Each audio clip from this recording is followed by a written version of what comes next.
Well. Looks like we're finally on episode 11. That's right, we're at the final episode of season 1, which is really crazy to think about because, again, I feel like I just started this season. The good news is that we do have confirmation of the special episode, which is February 16th, I believe. It was announced on Twitter. I saw the tweet about it, as well as they are announcing and showcasing the official opening of season 2 soon. So that's exciting. And season 2 is already being worked on. So it's okay. There's no confirmation at all on when season 2 will be coming out. With how these things work, I wouldn't be surprised if we don't get a season 2 until like 2022. But as soon as I know, I will definitely let you guys know. So, yay. One of the things that I found kind of fascinating is that at the start of the episode, Songlang, opens up his paper umbrella, and somehow this paper umbrella is supposed to be able to stop a bunch of free-falling snakes from hitting both him and XL. And I've seen paper umbrellas before. Those things, I mean, they're great, but I don't think they're strong enough to stop flying snakes from hitting you. Like, you'd think so many falling snakes would just break the paper fan. But I guess it's magical, so, there's that. It took them a while, but after some time, they finally figured out, oh, yeah, there's somebody else down here. Somebody else that was put in the pit.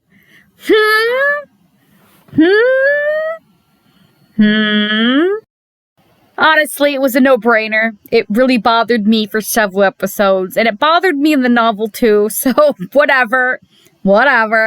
Anyways, so Songlang goes and fights this invisible person that you can't see. You see their swords, like, clashing and everything, and we get another image of Songlang's true face and form, which I thought was cool. We got a little tease. It was like brief second, and it was a pain in the butt to try to freeze frame this frame just so I could get it, because I had to be just precise enough. Like, it's that quick. But you get to see him, and yeah, the eye patch is definitely confirmed. So, I geeked out for a second. I actually had to, rewatch that part when I saw it, because, wait, what? Is that? Yes, it is. XL eventually puts together the identity and realizes, it's the guide. It's the guide that had been with him the whole time. And he's not just a guide. He's General Pi P Jr. And it's like, oh my gosh. I knew it because I read it, but at the same time, it's like, he was suspicious from the get-go because he was able to, be a guide even though this place has been abandoned and it's cursed. It's like, wonder why. Wonder why General P is, we didn't know it was General P, why the guide was like that. Anyways, I had been hinting for a few episodes, I realized who it was because I remembered, and I was like, you've met this guy before. You know who he is if you think about it. So, I'm wondering if anybody picked up on it any sooner than I did. Especially those people who haven't read the novels but are only watching it. I'm kind of curious. Through a series of flashbacks, it's also revealed that person that I said was important, but you couldn't see his face, that's the guide. That's General P Jr. He actually also knew XL back in the day and was really close with both him and the cursed witch. And, they were close, And not only that, but he was on the other team, the other side, of the war. So, like, there's just all these different intricacies that, where I just feel like it was really rushed for the last episode. Like, there's just so much to reveal. It makes me wish these episodes were so much longer. Like, through 2 different sets of flashbacks, both at the beginning and also at the end, we can put the story together more. And it's very interesting to see 2 different sides of the story. You know what I'm saying? We can see through the flashbacks of these puzzle pieces that are put together. Like, we can see that not only was that little girl there, that supposed cursed witch, but so was General P Jr. He was there too. They were both kids. They had both, in a way, looked up to him, thought of him as family and such. And they both watched him get trampled to death. They thought he was dead, and it affected them. It affected, I feel like, the girl a little bit more, but you can definitely see that it affected him as well. And he always was very protective over her, and them being anything that would affect, her, affected him as well in that regards. I definitely had the impression that there was a bit of a crush thing going on. After XL dies, quote unquote, the 2 of them eventually agree to work together to end the war. And they decide that they're just going to pick a side, and that side's going to be the one to win. And of course, they pick General P Jr.'s side. And they figure they'll work together. They'll figure out where, the armies are going to be and, just keep beating them. And hopefully they'll just give up and surrender. And, he's obviously doing it partially to help her and end the war. But you can tell that based on the flashbacks that he also has a bit of a complex because no one will promote him. He won't be promoted. He gets no favors no matter what he does. And by winning all these wars, he's getting recognition as well. And I feel like that kind of furthers his ego and encourages him to continue on with this partnership and charade. His victory, which ends up coming to pass, is the battle that was mentioned at the beginning of this arc, where the whole people, Bayou people, whatever, they were slaughtered. And, the cursed witch died and blah, blah, blah. And so basically, he won and he becomes a god because of the massacre that happens. But at what cost? He loses his friend, the girl that he cares about. She dies and is killed as a traitor. So he has to live with that. Another big thing about this episode is we learn through just, the old generals arguing with General P Jr. that, both sides feel like they were in the right for this war to begin with. Both sides had a reason. The zombie ghost people are like, dude, we've been here since we've settled for ages upon ages ago. Why should we have to give it up? You've crossed the line by coming into my side. Meanwhile, P Jr. over here is like, hey, that's not fair.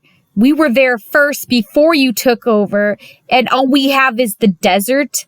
And not only do we just have the desert, you guys keep coming into our desert and taking our stuff and just hoarding everything, causing problems.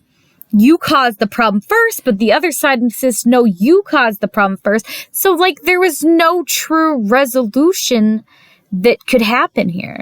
There was no way they were going to resolve this by a simple debate or argument. Fight was inevitable. The biggest thing to take away from this arc and learn is that there is no good, there is no evil. Neither side were bad people per se. They both felt like their actions were justified. They were doing what they think was best for their people, for their families, and the continuation of, their lives. When you're in the desert and there's one oasis, it's only natural that both sides were going to fight over it. And because neither was sharing, they were both feeling entitled to it, and the fights happened. It's ridiculous, yeah. They should have shared, yeah, but what can you do? It was gonna happen either way. People are people. There's no good. There's no evil. We're just gray, okay? We're just doing what's best. Just like how General Ping Jr., he was helping, his friend, and in a way doing what he thought, what XL would have wanted, but he was also trying to help his own inner ambitions, his promotions and stuff. And this affects him not even just after the battle, but, after he ascended to godhood. He had to continue, destroying random innocent people to hide the fact of what he had done. Was he bad for doing this? Yes, but he wasn't evil either. It's a gray area. Neither side is viewed as a monster either when they are arrested. The Windmaster in particular, he's treated very kindly by the Windmaster. They just simply say, hey, you went a little too far with the innocents. Basically saying, you're going to have to come with us. You'll probably be punished. But they're not like, hey, you monster, you did this. You're evil, And Junior knows what he did was wrong, and the Windmaster notices that as well. And I remember what his punishment it is, but I'm not going to say because I don't want to be spoiled. But, he gets taken, and so does the other general. Also, wow, love how XL puts the jar inside his Mary Poppins-esque frickin' robe sleeve. If I were to put a jar like that in a robe like that, it wouldn't stay. There's no way. Would it? How does that work? Is there some kind of pocket thing? Or is it just because he's a god? Is this a godly power? Oh, and after all that, this cutie patootie little boy declares that he's gonna build a temple after, XL. So he's gonna get another temple. Finally, some much deserved worship. But more importantly, we end the season finale with XL revealing that he knows his true identity. He's like, I guess it's just us. And instead of saying Song Lang, he's like, Hao Chang, guess it's just us, And the Ghost King just smiles like, you got me. You know my true identity. I'm the great Ghost King. I'm Hao Chang, HC. But all he replies with is, I prefer to be called Song Lang. He prefers that because it's what he's XL calls him. And it just ends like that. Although I will say I have seen people edit this scene so they're kissing. And I prefer that version. Well, I hope you guys enjoyed season 1 and tell me what your thoughts of the season is. Is there any particular points that you agree with or disagree with on my part? Any characters that you fell in love with more? Any characters you want me to touch up more and actually talk more personally about? I could do a character analysis. Just other than that, I guess, just stay tuned for February 16th when I will be doing this special episode. Other than that, there's no more Heaven Official Blessing on my part until the dub comes out and I talk about that. Stay tuned for either Monday or Tuesday, depending how things go. And I will be doing the first review for this show, Hakata Ramens. I'm not even going to attempt that second word.